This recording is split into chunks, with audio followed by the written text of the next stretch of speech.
청문회에 참석한 사람들이 바울의 무죄를 확신합니다. 오늘 본문은 사도행전 26장 24절에서 32절입니다. 24절, 바울이 이같이 말하자 베스도가 바울의 변호를 가로막으며 소리쳤습니다. 바울아, 내가 미쳤구나. 내 많은 학식이 너를 미치게 했구나. 바울이 예수의 고난과 부활을 전한 것뿐임을 말했을 때 베스도의 반응입니다. 실제적이고 행정적인 일에 익숙했던 그로서는 죽은 사람의 부활과 부활하신 예수와 바울이 나눈 대화에 관한 이야기를 도저히 인정할 수 없었습니다. 베스도가 말한 많은 학식은 구약 성경에 대한 박식함을 뜻합니다. 이는 성경에 대한 바울의 지식에 베스도가 깊은 인상을 받았다는 것을 보여줍니다. 그도 그럴 것이 바울은 당대 최고의 랍비였던 가말리엘로부터 교육을 받아 폭넓고 심오한 율법 지식을 갖고 있었던 것입니다. 복음에 대한 바울의 철저한 확신과 헌신이 베스도와 같은 사람들에게 과도하게 여겨졌음을 알 수 있습니다. 25절, 바울이 대답했습니다. 베스도 각하, 저는 미치지 않았습니다. 제가 드리는 말씀은 사실이며 제정신으로 하는 말입니다. 미치다와 정반대의 개념으로 사실, 제정신이란 단어를 썼습니다. 사실은 진리, 진실을 말하고 제정신이란 안전하고 건전한 마음이라는 뜻입니다. 26절, 왕께서는 이 사실을 알고 계시므로 제가 거리낌 없이 말할 수 있습니다. 이것은 어느 한 구석에서 일어난 일이 아니기 때문에 어떤 것 하나라도 왕께서 모르고 넘어가셨을 리 없다고 저는 확신합니다.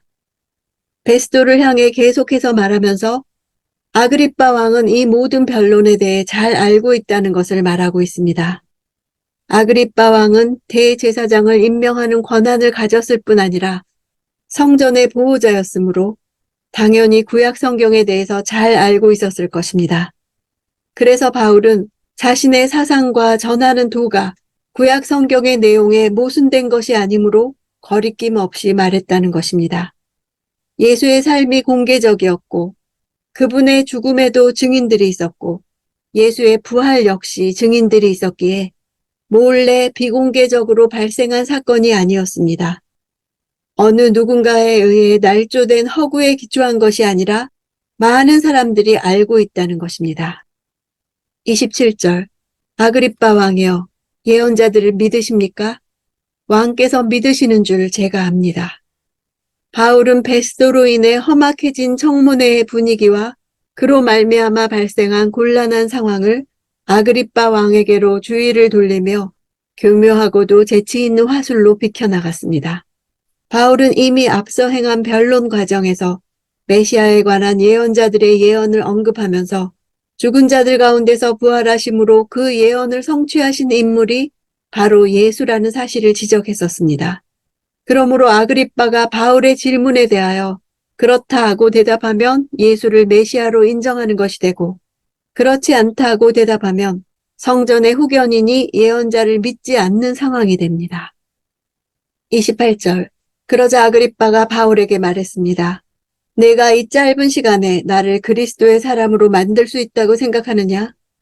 짧은 시간에 라는 말은 여러 가지로 번역될 수 있습니다. 적은 말로, 적은 노력으로 이렇게 번역할 수도 있습니다.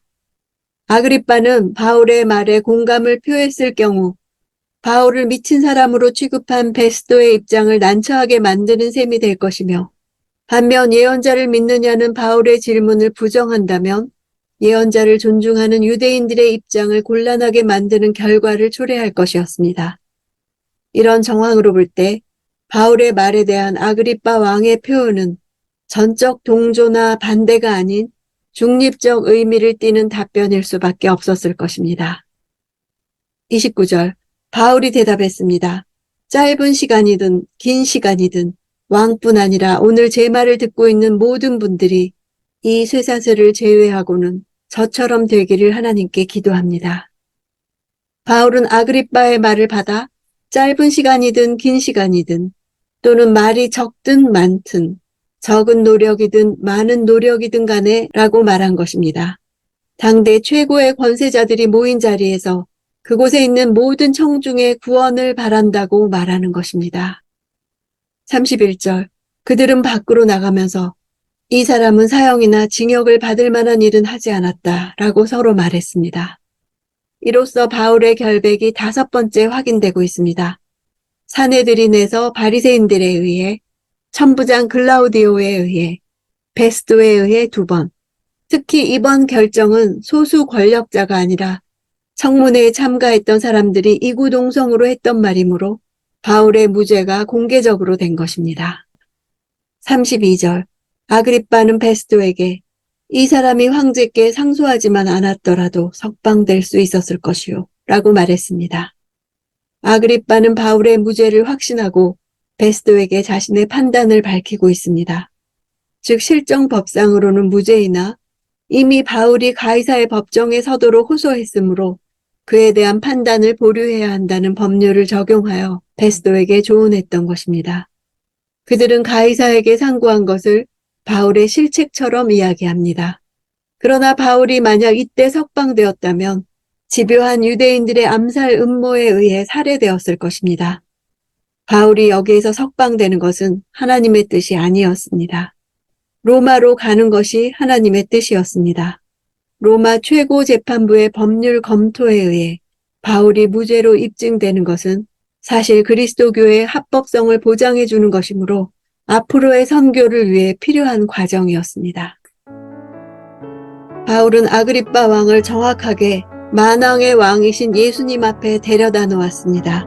그러나 아그리빠 왕은 복음과 관련된 종교적인 것들은 누리면서 그 복음이 요구하는 삶의 변화로 이어지는 참된 믿음을 받아들이지 않았습니다.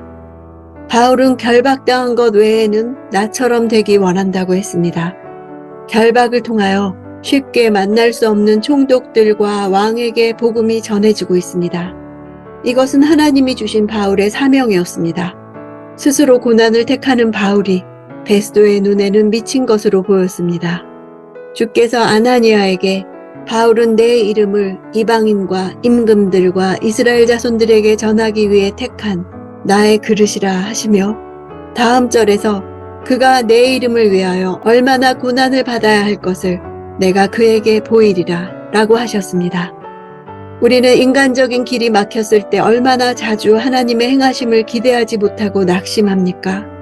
우리의 꿈이 이루어지지 않을 것 같을 때 얼마나 자주 초조해합니까? 그러나 하나님의 뜻은 고난을 통해서도 얼마든지 성취될 수 있습니다. 고난이 있다고 하나님의 뜻이 좌절된 것이 아닙니다.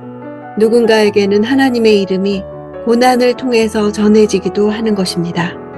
하나님께는 수가 많습니다.